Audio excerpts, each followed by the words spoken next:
AP liquor స్కామ్లో ఇప్పటికే చాలామందిని అరెస్ట్ చేశారు. ఇందులో భాగంగా వైఎస్ జగన్మోహన్ రెడ్డికి సంబంధించిన ఈ కోటరీ ఏదైతే ఉందో ఆ కోటరీకి సంబంధించిన నాయకుల్ని, అదేవిధంగా ఆఫీసర్ని, వాళ్ళందరినీ కూడా అరెస్ట్ చేయడం జరిగింది.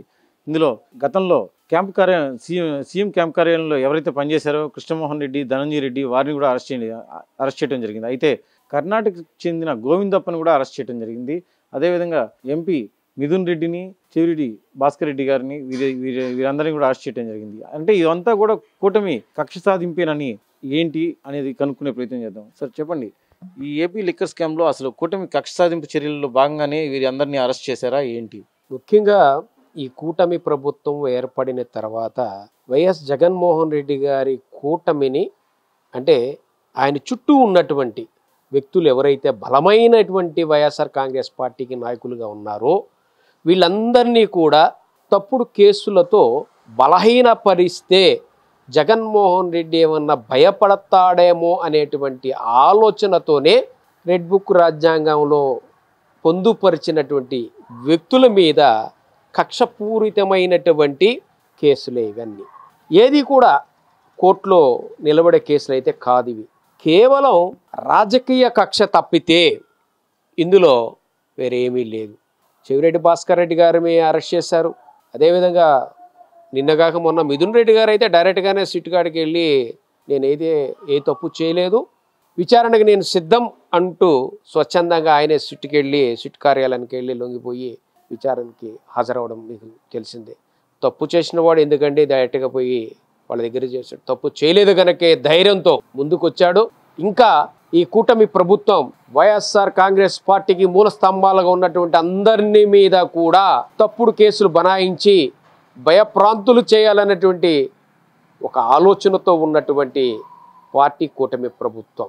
నేను ఒకటే చెప్తున్నా, గౌరవనీయ ముఖ్యమంత్రి వర్యులు చంద్రబాబు నాయుడు గారికి, కూటమిలో ఉన్నటువంటి పవన్ కళ్యాణ్ గారికి, ఇతరత పార్టీ నాయకులందరికీ కూడా 2014 నుంచి ఆ రోజున 2019లో జగన్మోహన్ రెడ్డి గారు అనుకుంటే మీ నాయకులని ఎంతమందిని అరెస్ట్ చేయొచ్చు తెలుసా?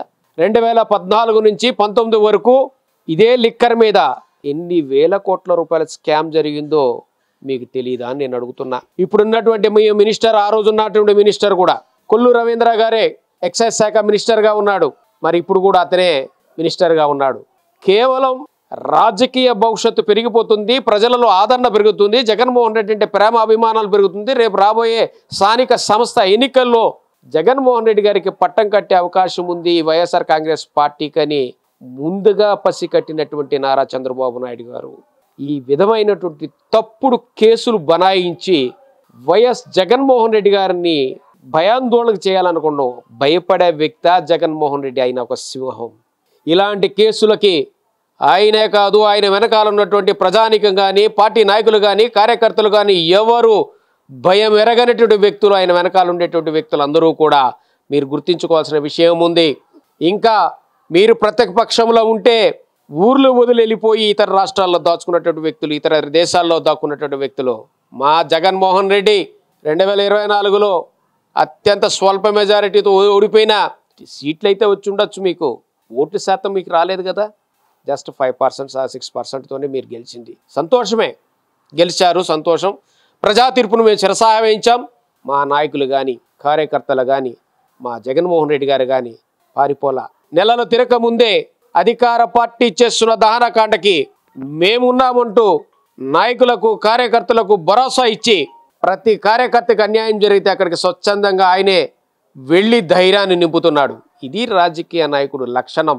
ఈ రోజున మీరు కేవలం కక్షపూరిత రాజకీయం చేస్తూ ఇంకా రాబోయే కాలంలో మీరు మీ రెడ్ బుక్లు ఏవైతే రాసుకున్నా మాకు అందరికీ పేర్లు కూడా తెలుసు.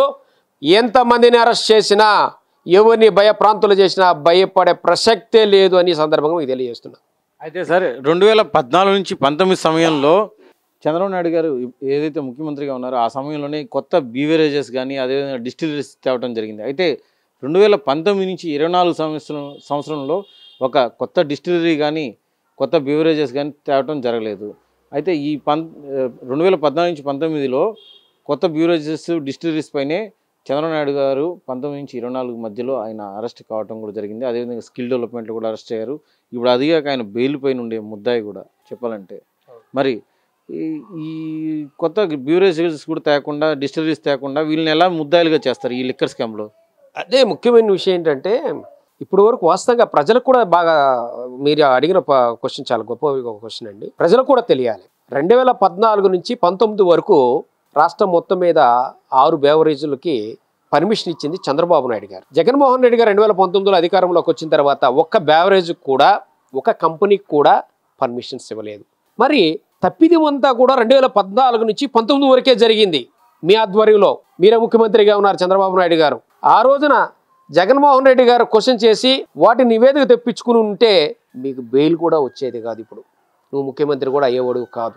2019 తర్వాత ఇప్పటి వరకు కూడా మనం 100% మీరు ఎక్కడైనా ఎంక్వైరీ చేసుకోవచ్చు. ఒక్క బేవరేజ్కి కానీ ఒక కంపెనీకి కానీ ఎటువంటి పర్మిషన్లు మా పార్టీ మా నాయకుడు ఇవ్వలేదు. కేవలం మందుని కంట్రోల్ చేయాలా, మద్య నిషేధాన్ని నిదానంగా తగ్గించాలనే ఉద్దేశంతో ప్రభుత్వ పరంగానే వ్యాపారం చేసాం. దాన్ని ప్రైవేటు పరంగా టెండర్ల రూపంలో ఇవ్వడం ఏమి చేయకుండా మరి ఎక్కడ తప్పిదం జరిగిందంటున్నారు మీరు? నాకు అర్థం కావట్లేదు.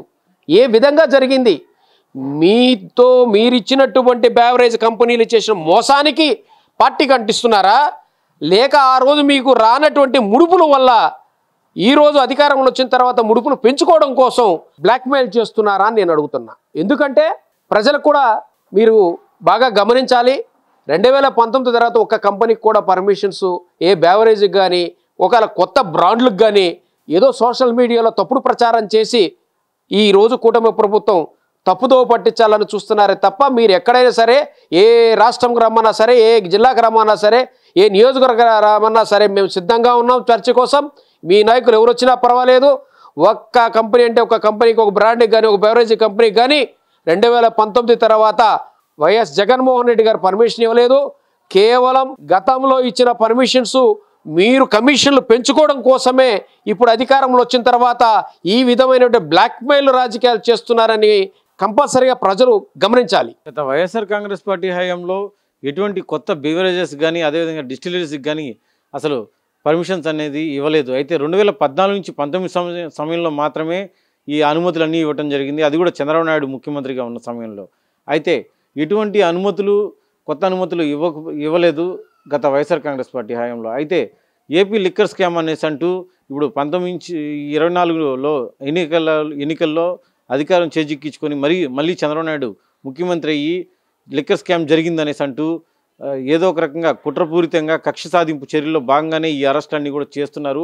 అదేవిధంగా వైఎస్ జగన్మోహన్ రెడ్డిని బలహీనుణ్ణి చేసి ఎలాగైనా సరే వైఎస్ఆర్ కాంగ్రెస్ పార్టీని లేకుండా చేయాలనేసి ఈ ప్రయత్నం మీరు చేస్తున్నారు. ఈ ప్రయత్నాలన్నీ కూడా విఫలమే. మీరు చేసే ఏదైనా సరే, ఇటువంటి చర్య అయినా సరే విఫలమవుతుందే తప్ప సఫలం కాదు అనేసి అని కూడా అంటున్నారు. రానున్న రోజుల్లో ఈ కూటమి ప్రభుత్వానికి, చంద్రబాబు నాయుడికి బుద్ధి చెప్పి ఖచ్చితంగా వైఎస్ జగన్మోహన్ రెడ్డి లాంటి నాయకుడే ఈ రాష్ట్రంలో ముఖ్యమంత్రిగా కూడా అవుతారు అనేసి అని చెప్పేసి, అదేవిధంగా ఈ ఏపీ లిక్కర్ స్కామ్లో ఎవరినైతే మీరు అరెస్ట్ చేశారో వారందరూ కూడా నిర్దోషులు అన్న విషయం ప్రజలందరూ కూడా గమనిస్తున్నారు. ఇదే విషయంపై కూడా వీరు మరొకసారి పునరాలోచించి ఈ కక్ష సాధింపు చర్యలని మానుకోవాలని చెప్పేసి కూడా అంటున్నారు.